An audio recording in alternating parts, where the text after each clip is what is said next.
안녕하세요, 루멘입니다. 2021년 코레일 상반기 채용 공고가 이미 오래전에 발표가 되었죠. 그래서 여러분들 지금 곧 원서 접수를 기다리고 계실 거예요. 그래서 3월 2일부터 5일까지 접수 기간이 한 3일밖에 되지 않기 때문에 빠르게 자소서를 쓰셔야 합니다. 이 영상 다음에 자소서 가이드에 대해서 또 촬영을 해서 올려드릴 거니까요. 오히려 필기시험 4월 10일에 맞춰서 여러분들 공부를 하시는데 더 집중하시는 게 맞아요. 서류는 어차피 적부이기 때문에 거의 99% 정도는 다 합격하신다 때문에 필기에 더 올인하시는 게 좋습니다. 코레일 자소서 단계에서 기업 분석을 해야 된다 뭐 이런 이야기를 하는 분들도 있는 것 같아요. 근데 필기 합격을 한 다음에 그때부터 면접을 준비하셔도 충분히 합격을 하십니다. 수많은 코레일 필기 합격자 분들을 만나서 그리고 최종 합격까지 만들어냈던 경험을 통해서 말씀을 드리는 거기 때문에 충분히 여러분들 면접 준비하시는데 넉넉한 기간이 주어진다라고 생각하시면 됩니다. 일주일 정도만 해도 충분히 합격하시는 분들이 많으니까요. 이 부분 아시고 지금 필기에 올인하시는 게 좋습니다. 이번에는 코레일 인원이 매우 줄었습니다. 여기 보시면 355명 이렇게 있죠. 지금 사무영업은 거의 충청권, 호남권, 부산, 경남권 이외에는 채용을 하지 않기 때문에 여러분들 고민이 되게 많으실 거예요. 사무영업이 제일 많이 몰리거든요. 이번에 IT는 없고요. 수성도 있기는 하지만 충청 쪽이 지금 제일 많이 채용을 하고 있고 나머지는 지금 전멸입니다. 특히 운전도 이번에는 전동차만 26명밖에 안 되기 때문에 정말 운전 지원하시는 분들이 있죠. 좀 되게 힘들어 하시더라고요. 좀 힘내셨으면 좋겠고요. 차량이나 토목 그리고 전기통신 정도는 그래도 많이 채용을 하기 때문에 이 직무에 지원하시는 분들은 이번 기회에 꼭 합격을 하셔야 합니다. 특히 건축분들도 힘내시고요. 보훈 전형 하시는 분들 꼭 지원하시고 이번에 합격 도전하셔야 합니다. 그리고 오히려 체험형 인턴 인원이 되게 많아요. 750명이기 때문에 나중에 코레일 인턴을 해보고 싶다라고 하시는 분들이 있죠. 어차피 최종 결과 이후에 성적 순으로 잘리겠지만 그래도 지원을 해두시는 게 좋습니다. 특히 운전직 같은 경우에는 관련 직무의 경험을 쌓을 수 있는 기회가 많이 없어요. 근데 나중에 이야기를 하실 때 인턴에서 경험했던 내용을 통해서 조금 더 어필할 수가 있습니다. 참고로 이런 케이스가요. 지난 하반기 때 과거에 간호사이셨는데 철도 기관사로 전향을 해서 자격증을 딴 다음에 면접 전형에서 차석으로 최종 합격을 하신 분이 계십니다. 실제 간호사이셨는데 정말 처음에 아무것도 준비가 안 됐던 분이셨는데 실제로 이렇게 기관사로 최종을 합격을 하셨습니다. 근데 여기에 핵심 포인트는 이분 같은 경우에도 실제 그 전에 체험형 인턴을 통해서 했던 내용들이 되게 잘 활용을 하실 수 있었어요. 그래서 운전 쪽에 지원하시는 분들은 체험형 인턴까지 같이 체크를 하시고 지원을 하시는 걸 권해드립니다. 다른 직무도 당연히 마찬가지로 일단 하면 더 좋습니다. 인교공이나 부교공이나 등등 다른 쪽에 지원하실 수 있는 자격 조건이 있으신 분이라고 하면 특히 사무영업도 권해드립니다.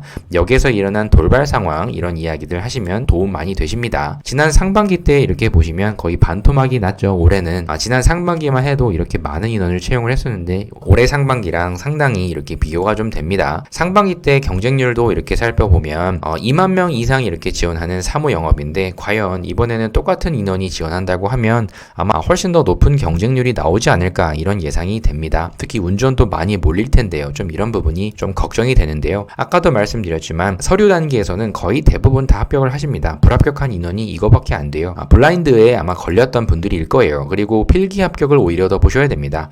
합격률이 사무 같은 경우에는 1%대입니다. 거의 대부분이 떨어진다 라고 보시면 되기 때문에 필기에 더 올인하셔라 이렇게 말씀을 드립니다. 아마 이 정도 경쟁률이 지난 상반기에는 나왔었는데 직무별로요. 근데 아마도 이번에는 더 높아질 거로 보입니다. 그리고 지난 상반기에 필기 합격 커트라인이 사무영업은 80점대 그리고 운전, 차량, 건축, 토목, 전기통신 참고로 이렇게 보시고요. 이 부분 정지해놨다가 한번 참고로 이렇게 보시면 필기 커트가 이 정도 나왔구나. 하지만 올해도 똑같이 나온다 이런 생각은 하지 않는 게 좋습니다. 난이도에 따라 또 많은 변수들이 있습니다. 그리고 하반기에도 엄청나게 뽑았죠. 하반기는 이번 상반기가 얼마나 줄어들었는지 바로 이렇게 비교가 됩니다. 그래서 사무영업, 운전 등등 많이 이렇게 줄어들었다. 참고로 이렇게 보시고요. 역시나 하반기 통계도 응시 인원이 이렇게 2만 명이 넘었던 사무영업 그리고 차량, 전기통신 이 정도 인원이 가장 많이 지원하는 직무다 생각하시고요. 경쟁률도 이 정도 나왔고요. 그리고 역시나 필기 합격률이 매우 낮습니다. 그래서 이 사무 같은 경우에는 항상 늘 한 1%대로 생각하셔야 되기 때문에 이번에는 아마 더 0%로 줄어들 줄어들지 않을까. 서교공처럼요. 좀 이런 부분이 좀 걱정이 되지만 최대한 여러분들 남은 시간 동안에 필기시험을 공부를 잘 하셨으면 좋겠습니다. 지난 하반기 필기 커트도 80점대 이 정도 나왔고요. 운전이랑 차량, 전기통신, 건축, 토목 등등 다 이렇게 참고로 하셔서 정지해놓고 한번 참고해서 이렇게 쭉 보세요. 그래서 이번 코레일 서류 단계에서 제일 좀 눈에 띄는 부분은 또다시 상반기 자소서 항목이 바뀌었습니다. 지난 하반기에도 바뀌었는데 이번 상반기에도 또 바뀌었습니다. 그래서 이 부분은 다음 영상에서 좀 다루도록 하겠습니다. 자소서는 마음껏 쓰셔도 되긴 하지만 일부 이렇게 불합격하시는 분들이 이렇게 있습니다. 지난 하반기 때 기준으로 이렇게 좀 표를 정리를 해드렸는데요. 이름이나 출생지, 지역, 그리고 회사, 학교명 이런 부분 쓰시면 불합격 될 수 있고요. 특히 뭐 표절이라든지 짜집기, 그리고 내용 중복 비속어 이런 거는 다 불합격 요소가 됩니다. 넉넉 잡아서 한 1%대가 이렇게 불합격이 된다. 참고로 하시고 생각 안 하시고 막 쓰다 보면은 실수할 수 있으니까 꼭 블라인드에만 조심해 주세요. 그리고 필기 같은 경우에는 지난 하반기와 변동사항이 없습니다. 그래서 NCS 25문항, 전공 25문항 이렇게 이어질 텐데요. 물론 전공을 통해서 지금 점수를 확보를 하고자 하시는 분들도 있겠지만 NCS 점수가 오르지 않아서 고민인 분들이 많다. 늘 이맘때면은 그런 이야기들을 많이 하시는데요. 그래서 이번에도 NCS 온라인 스터디를 진행을 합니다.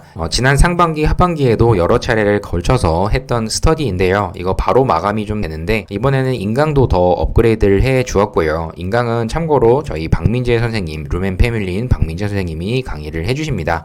그래서 이 부분 같이 이번에 온라인 스터디 참여하실 분들은 이런 일정으로 여러분들과 함께 많은 문제를 풀어갈 거니까요. 참고하셔서 엄선된 코레일의 유형들을 마음껏 마지막에 풀어보고 싶다 하시는 분들이라고 하면 꼭 지원을 하셔서 이번 온라인 스터디에 참여를 해주세요. 그동안의 모든 코레일의 문제들을 다 가지고 있어서 같은 유형으로 여러분들 마지막 합격할 때까지 풀어볼 수 있도록 이끌어 드릴 겁니다. 이렇게 하루 전까지요. 따로 이거 신청 방법은 제가 링크로 댓글로 달아둘 테니까 아직 모르시는 분들은 빨리 신청해 주세요. 아마 곧 마감이 될 거예요. 그리고 마지막으로 면접에 대해서 잠깐 말씀을 드리면요. 코레일은 필기시험을 1등을 하든 아니면 꼴등을 하든 전혀 상관이 없습니다. 면접이 가게 되면 노베이스 전형이기 때문에 리셋이 됩니다. 그래서 오로지 면접 시험만으로 10분 정도의 시간 안에 상황 면접을 보고 자기소개랑 직무와 관련된 질문, 상황에 대한 어떤 경험 면접 등등을 통해서 끝납니다. 그래서 불과 10분 정도 안에 결정되는 면접이기 때문에 나이가 많던 적던 어떤 뭐 성별이나 이런 것들이 전혀 상관이 없습니다. 그만큼 전략적으로 접근을 하면 누구나 다 합격을 할 수가 있다. 이것만큼은 확신해서 말씀을 드립니다. 많은 코레일의 현직자를 배출 중에 있습니다. 그래서 이번에 비록 인원은 좀 적지만요. 꼭 여기 이 배수 안에 여러분들이 필기만 좀 뚫어준다고 하면은 최종 합격까지 가는데 또 많은 도움을 드릴 수 있으니까요. 꼭 합격하셔서 나중에 면접 코칭 때 뵐 수 있었으면 좋겠습니다. 그럼 다음 영상에는요. 자기소개서 올해 상반기 기준으로 어떻게 써야 하는지를 좀 다뤄보도록 할 테니까요. 그럼 조금만 기다려주시고 바로 다음 영상에서 뵙도록 하겠습니다. 감사합니다.